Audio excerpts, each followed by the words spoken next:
Imagine for a moment that the answer to your modern anxiety, stress, and feeling of being overwhelmed has existed for over 2,000 years. A philosophy so powerful that it guided emperors through wars, slaves through suffering, and ordinary citizens through plagues and uncertainty. What if I told you that the most successful CEOs, athletes, and military leaders of our time are secretly using this ancient wisdom to navigate our chaotic modern world? That while millions chase the latest self-help trend, a select few have tapped into timeless practices that have remained unchanged since the days of ancient Rome. The Stoics discovered something profound about human nature, a set of forgotten practices that can transform your daily life in ways no modern psychology hack ever could. And the most shocking part? These practices require no money, no special equipment, and can be implemented today. In the next minutes, I'm going to share 7 ancient Stoic practices that have been deliberately forgotten by society, because people who master them become almost impossible to manipulate, market to, or control. Before we dive into these life-changing Stoic practices, take a quick second to hit that subscribe button and notification bell. If you're someone who feels there must be more to life than endless consumption and distraction, this channel is specifically for you. Like this video if you're ready to tap into wisdom that has stood the test of time. And make sure you watch until the end. I've saved the most powerful Stoic practice for last, one that Marcus Aurelius himself used to transform from a reluctant leader to one of history's greatest emperors. Chapter 1. The practice of negative visualization. Imagine losing everything you value today. Your home, your possessions, your health, even the people you love most. Sounds morbid, doesn't it? But this is exactly what the ancient Stoics practiced regularly, a technique they called premeditatio malorum, or the premeditation of evils. Seneca, advisor to emperors and one of Stoicism's greatest teachers, would regularly contemplate the loss of his wealth, his status, even his loved ones. Why would anyone willingly imagine such scenarios? Because this practice doesn't increase anxiety, it eliminates it. He who fears he shall suffer already suffers what he fears, wrote Seneca. When we consciously imagine losing what we value, something remarkable happens. First, we mentally rehearse coping with difficulty, making us more resilient when real challenges arise. Second, and perhaps more importantly, we experience what psychologists now call the hedonic adaptation reversal. Think about the last time you got something you really wanted, a promotion, a new car, the latest smartphone. The excitement probably faded faster than you expected. This is hedonic adaptation, our remarkable ability to get used to both good and bad circumstances. But when we practice negative visualization, we reverse this process. Suddenly, the ordinary becomes extraordinary again. Imagine starting your day by contemplating not having clean running water, a roof over your head, or your health. How much more grateful would you feel for these ordinary blessings? As Marcus Aurelius wrote in his journal, do not indulge in dreams of having what you have not, but reckon up the chief of the blessings you do possess, and then thankfully remember how you would crave for them if they were not yours. Try this. Each morning spend just 2 minutes imagining your life without something you value. Then when you encounter that thing during your day, you'll experience a renewed sense. Chapter 2. The practice of voluntary discomfort. We live in a world obsessed with comfort. Memory foam mattresses, climate-controlled environments, food delivery at the touch of a button. Comfort is the ultimate selling point for nearly everything. Yet the Stoics recognize something profound about human resilience. It requires discomfort to grow. Seneca, despite being one of Rome's wealthiest men, would regularly practice periods of voluntary poverty. He would wear his worst clothes, eat the simplest food, and sleep on the floor. Musonius Rufus advised his students to embrace cold when they could have warmth and thirst when they could have water.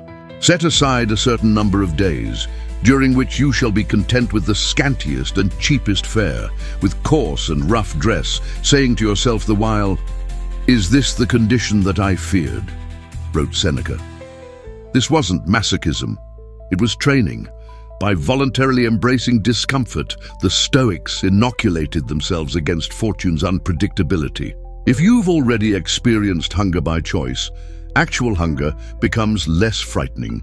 If you've already experienced social rejection through voluntary awkward situations, real rejection loses its sting. In our modern context, this might mean taking cold showers, fasting intermittently, or sleeping on the floor occasionally.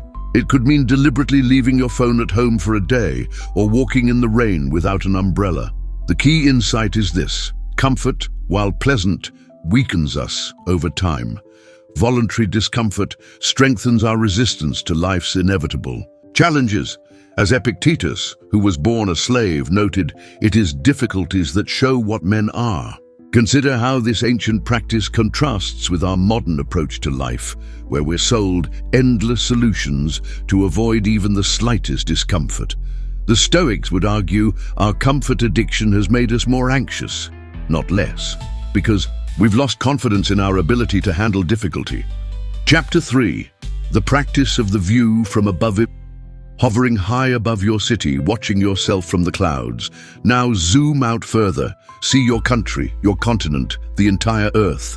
Keep going, past our solar system, our galaxy, the vast universe itself.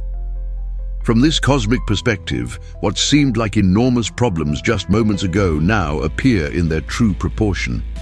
This mental exercise, which the Stoics called the view from above, was a regular practice for Marcus Aurelius. As Emperor of Rome, he faced constant pressures, military threats, political intrigue, and the responsibility of ruling the known world. Yet he would regularly remind himself of his cosmic insignificance. Think of the whole universe of matter and how small your share. Think about the expanse of time and how brief, almost momentary, the part marked for you. Think of the workings of fate and how infinitesimal your role. This wasn't to induce despair, but perspective. Our most pressing concerns, the promotion we're chasing, the argument with our spouse, the dent in our car, shrink when viewed from this cosmic lens. The Stoics knew that much of our suffering comes from magnifying problems beyond their true importance. They also recognized how this perspective changes our behavior. Petty disagreements seem less worth pursuing. Status symbols lose their allure. The opinions of others, what Marcus called fame after death, reveal themselves as ultimately meaningless. Try this exercise. When facing a stressful situation, mentally zoom out. See yourself from above, then your neighborhood, city, country, planet and beyond. Ask yourself, will this matter in a month, a year, a century? From this perspective, what truly deserves your limited time and energy? This practice doesn't diminish the importance of doing good in your immediate sphere of influence. Rather, it helps you distinguish between what you can control and what you cannot. The central tenet of Stoic philosophy. Chapter 4. The practice of role reversal. We're all the heroes of our own stories. When conflicts arise, we naturally see ourselves as reasonable and justified, while others appear unreasonable or wrong. The Stoics recognized this bias and developed a powerful antidote, the practice of role reversal. Epictetus advised his students, when you are offended at any man's fault, turn to yourself and study your own failings. Then you will forget your anger. This practice involves mentally placing yourself in another person's position, not just superficially, but deeply considering their background, beliefs, pressures, and perspectives. The angry customer who berated you? Perhaps they just lost their job. The driver who cut you off, maybe rushing to a hospital emergency. Marcus Aurelius reminded himself, when you wake up in the morning, tell yourself, the people I deal with today will be meddling, ungrateful, arrogant, dishonest, jealous, and surly. They are like this because they can't tell good from evil. He wasn't being cynical, but realistic about human nature and preparing himself to respond with understanding rather than anger. The Stoics recognized that most people don't act with malice, but from their own mistaken beliefs about what will bring them happiness. This practice extends beyond conflict resolution. It forms the foundation of Stoic empathy. By regularly seeing through others' eyes, we develop a deeper understanding of human behavior and free ourselves from needless judgments. Try this. The next time you feel wronged, pause and mentally switch places with the other person. What pressures might they be facing? What beliefs might be driving their behavior? This doesn't mean excusing harmful actions, but it provides the perspective needed to respond wisely rather than reactively. Chapter 5. The practice of morning and evening reflection. Before smartphones became our constant companions, before social media feeds consumed our attention, the Stoics had already developed a powerful practice for mental clarity, structured daily reflection. Seneca wrote, "When the light has been removed and my wife has fallen silent, aware of this habit that's now mine, I examine my entire day and go back over what I've done and said, hiding nothing from myself, passing nothing by." This evening review wasn't about self-flagellation, but honest assessment. The Stoics would ask themselves, did I act virtuously today? Where did I fall short? What can I improve tomorrow? They recognize that progress comes not from vague intentions, but from systematic self-examination. Similarly, Marcus Aurelius would begin each day by preparing himself for the challenges ahead. Say to yourself, first thing in the morning, I shall meet with people who are meddling, ungrateful, violent, treacherous, envious and unsocial. They are subject to these faults because of their ignorance of what is good and evil. This wasn't pessimism, but preparation. By anticipating challenges, he could respond to them with reason rather than reaction. In our modern context, this practice is profoundly countercultural. Most of us begin our days by immediately checking messages or news, activating our reactive brain before we've even set intentions. We end our days scrolling through social media or streaming shows, avoiding the quiet reflection that leads to growth. Try this. For 1 week, begin each day by writing down your intentions for virtuous action. What character traits do you want to exhibit today? What challenges do you anticipate? Then end each day by reviewing your actions. Where did you succeed? Where did you fall short? What will you do differently tomorrow? This simple practice, which requires only 10 minutes total, has been shown in modern research to significantly improve well-being and performance. The Stoics discovered this power 2,000 years before psychology studies confirmed it. Chapter 6. The practice of speaking less and listening more. We live in the age of self-promotion. Social media platforms reward those who speak the loudest and most frequently. Yet the Stoics recognized a profound truth. Wisdom comes more from listening than speaking. Zeno of Citium, the founder of Stoicism, observed, "We have 2 ears and 1 mouth, so we should listen more than we say." This wasn't just clever wordplay, but a fundamental insight about human growth.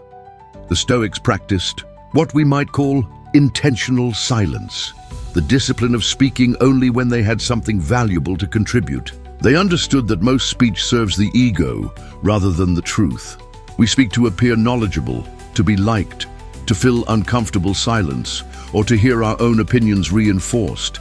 Epictetus advised his students, be silent for the most part, or if you speak, say only what is necessary and in a few words. He wasn't advocating for social withdrawal, but for thoughtful contribution. This practice had several benefits. First, it allowed the Stoics to learn more, as they absorbed others' knowledge instead of dominating conversations. Second, it gave them time to consider their words carefully, avoiding regrettable statements. Third, it made their speech more impactful when they did choose to speak. In our modern context, imagine how this practice might transform your interactions. What if, in your next meeting or conversation, you spoke only when you had something truly valuable to add? What if you focused completely on understanding others rather than waiting for your turn to speak? As Seneca noted, speech should be like your life, simple, honest, and direct. The quality of our communication matters far more than its quantity. Try this. For one day, commit to speaking only when necessary. When in conversation, focus entirely on understanding the other person before formulating your response. Notice how this changes both what you learn and how others respond to you. Chapter 7. The practice of focusing on what you can control. The most fundamental principle of Stoicism, and perhaps its most revolutionary, is the discipline of focusing exclusively on what you can control while accepting what you cannot. Epictetus, who began his life as a slave, crystallized this insight perfectly. Some things are within our power, while others are not. Within our power are opinion, motivation, desire, aversion, and in a word, whatever is of our own doing. Not within our power are our body, our property, reputation, office, and in a word, whatever is not of our own doing. This simple distinction, when applied consistently, has extraordinary power to eliminate anxiety and focus energy where it can be effective. Most of our stress comes from trying to control what cannot be controlled. Other people's opinions, external events, past mistakes, future uncertainties. Marcus Aurelius, despite being emperor of the known world, reminded himself, "You have power over your mind, not outside events. Realize this, and you will find strength." This practice isn't passive resignation. Instead, it's about directing your full energy toward what you can influence, while accepting with equanimity what you cannot. You cannot control whether you get sick, but you can control your health habits. You cannot control whether someone likes you, but you can control your own integrity and behavior. Modern research in psychology confirms what the Stoics knew intuitively, that perceived control is a critical factor in human well-being. People with an internal locus of control, believing they can influence important outcomes, consistently report higher happiness than those with an external locus of control, believing they are at the mercy of outside forces. Try this. Draw a circle on a piece of paper. Inside the circle, list everything in your current situation that you can directly control. Outside the circle, list everything you cannot control. Then commit to focusing your energy exclusively on what's inside the circle, while practicing acceptance of what's outside it. Do this exercise whenever you feel overwhelmed or anxious. As Epictetus said, "Make the best use of what is in your power, and take the rest as it happens." Conclusion: the 7 Stoic practices we've explored aren't just philosophical ideas. They're practical tools tested across centuries and civilizations. From Roman emperors to modern CEOs, those who have applied these principles have found a resilience and clarity that seems almost superhuman in our frantic world. What makes these practices so powerful is their timelessness. While technology changes rapidly, human nature remains remarkably constant.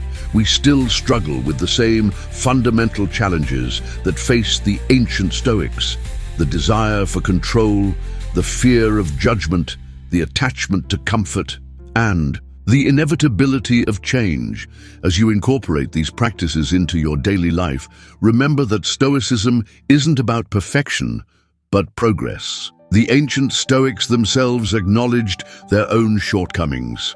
Marcus Aurelius, who wrote what we now call Meditations, never intended his journal for publication. It was his personal reminder of principles he struggled to live by. Start small. Choose one practice that resonates with you and commit to it for a week.